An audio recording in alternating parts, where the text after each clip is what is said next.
The Weekly Ribbit. Hello, I'm Clay from a Frog Stream, and I'm here to bring you this week's Weekly Ribbit. So, a question I get asked a lot, especially when I'm at someone's house and we're talking about their pond and their fish, is what should I feed my fish? And 9 times out of 10, if they've had a pond before, they'll go inside and bring their fish food out. And everyone knows, everyone's seen the 35,000 pound bag of food that you can get for like $5. Well, it's certainly a food you can feed your fish. It's just not one that I recommend or that I think is great for our fish. The first thing you want to look at when you're looking at fish food is the ingredients. And I know it sounds crazy. However, look at the back, and if the first line doesn't say fish meal or krill, I wouldn't recommend buying it. I don't buy it for my fish.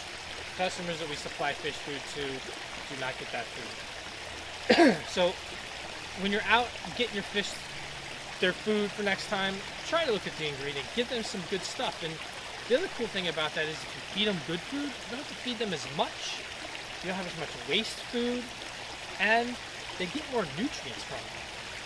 Feeding them food that is filled with fillers such as cornmeal and wheat millet and all this other stuff that doesn't have protein in it, it's kind of like us eating pasta all the time. We don't get anything from it.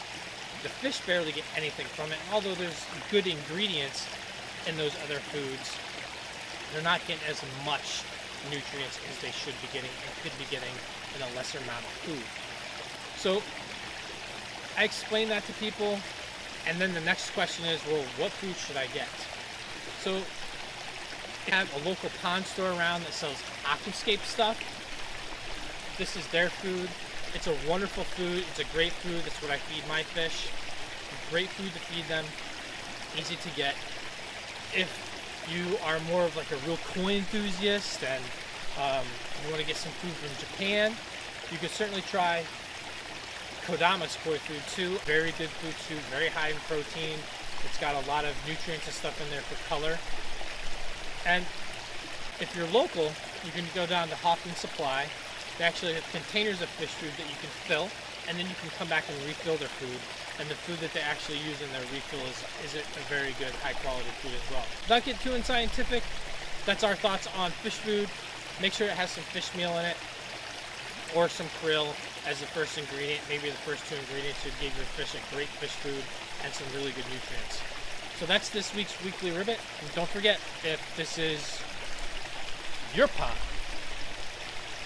make sure you click the link below that says I saw my pond to get your free stuff. And if you have a question, or if you want your pond to be featured on the Weekly Ribbit, click the link below that says Weekly Ribbit question submission. Send us your photo, send us your question. We'd love to get you featured. Thank you very much for listening. Have a great week, everyone.